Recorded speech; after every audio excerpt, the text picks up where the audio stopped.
They say the world is random, that life unfolds without a script, and we're all just improvising in a play we never auditioned for. But stop for a moment. Look closely.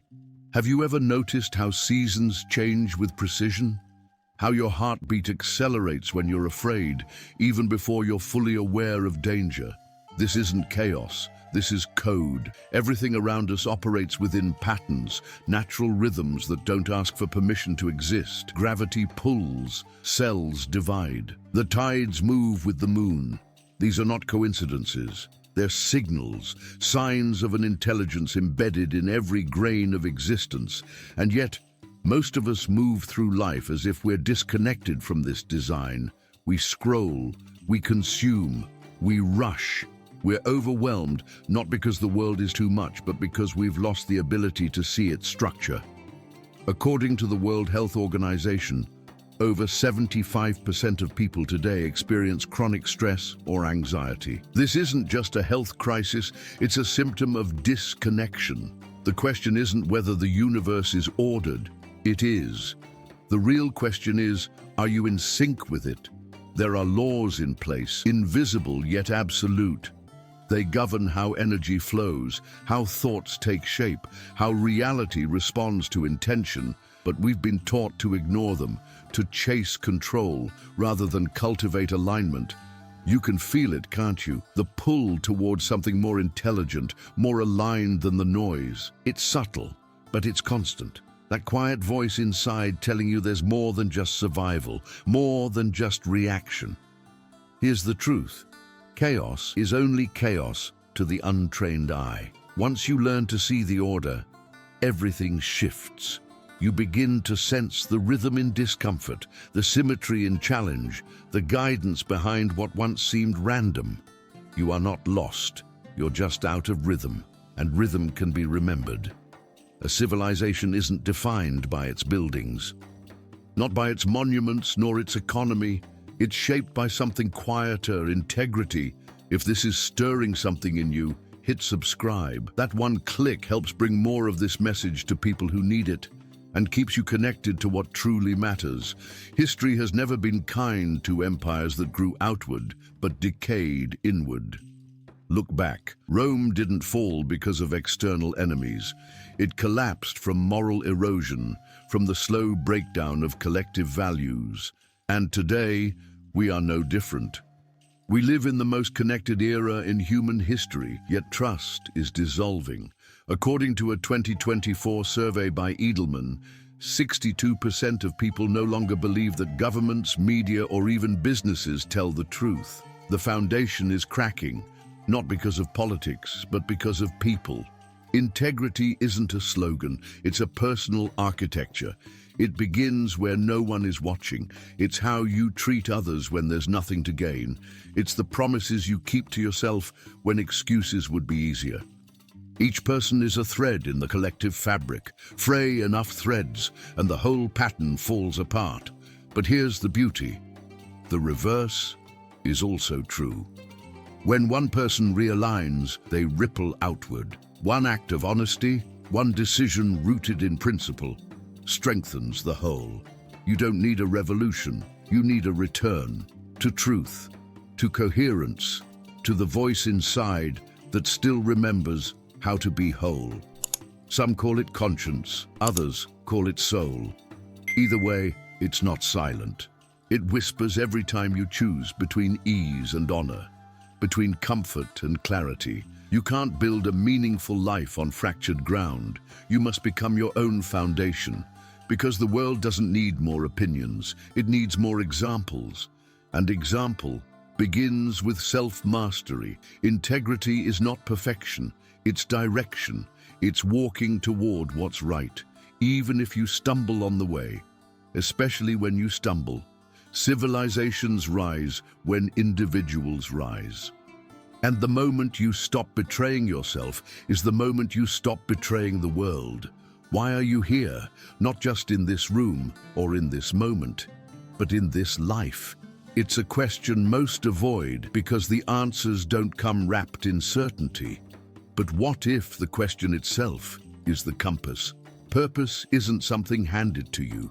It's something you uncover layer by layer, by living with attention. According to a 2023 study by the Journal of Positive Psychology, individuals with a defined sense of purpose experience significantly lower levels of anxiety and depression, even in times of crisis. Yet most drift. They wake, work, scroll, sleep, repeating patterns with no pulse. They survive routines that suffocate their spirit. And somewhere along the way, they forget they were born to do more than function. They were born to contribute. The universe doesn't waste energy. Nothing in nature exists without a role. Bees pollinate, stars burn, rivers carve. So why would you be an exception? You are a thread in something vast, a design far too intelligent to be accidental. But purpose isn't found by looking outward. It emerges when you turn inward. When you ask not, what do I want from the world, but what does the world want from me?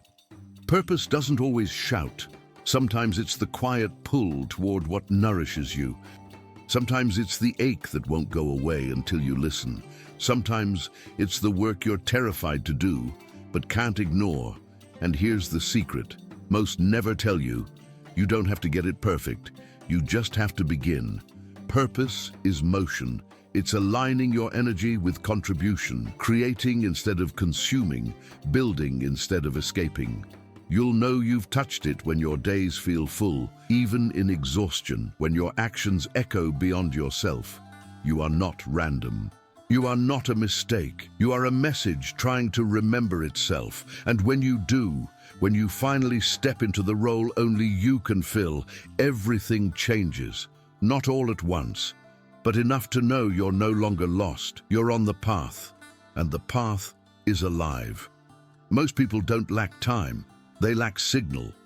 Every day you're bombarded with noise, notifications, headlines, demands that fracture your focus into 1,000 scattered thoughts. Over time, this noise becomes normal.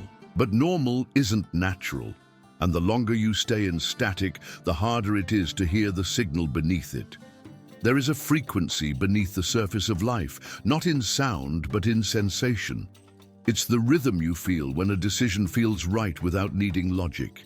It's the stillness that visits when you're aligned. According to recent findings in neuroscience, the human brain processes over 11 million bits of information per second, but we consciously register less than 50. The rest, it speaks in emotion, in energy, in instinct.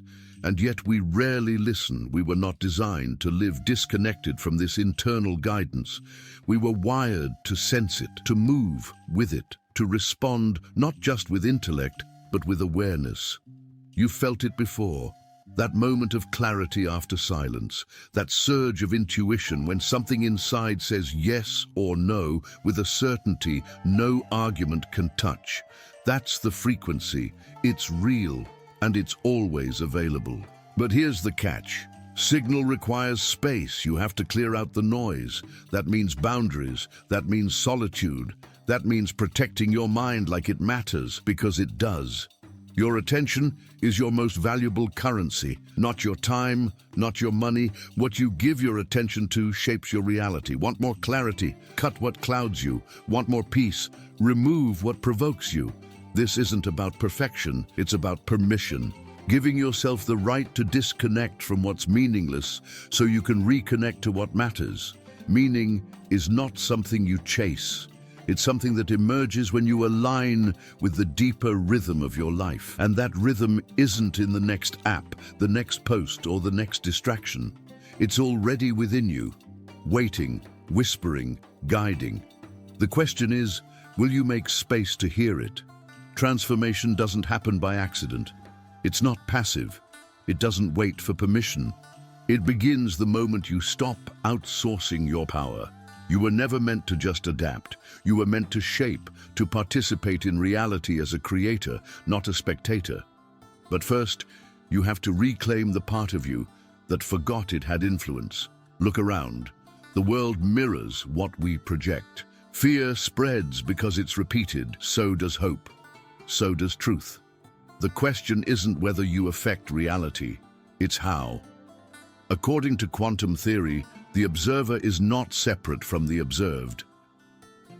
Your attention changes outcomes, not metaphorically, literally. The energy you carry alters how people respond, how opportunities unfold, how life echoes back to you.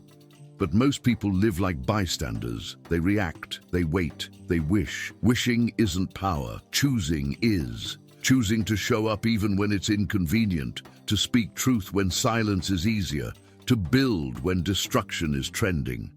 This is what separates a conscious life from a conditioned one. And here's the paradox.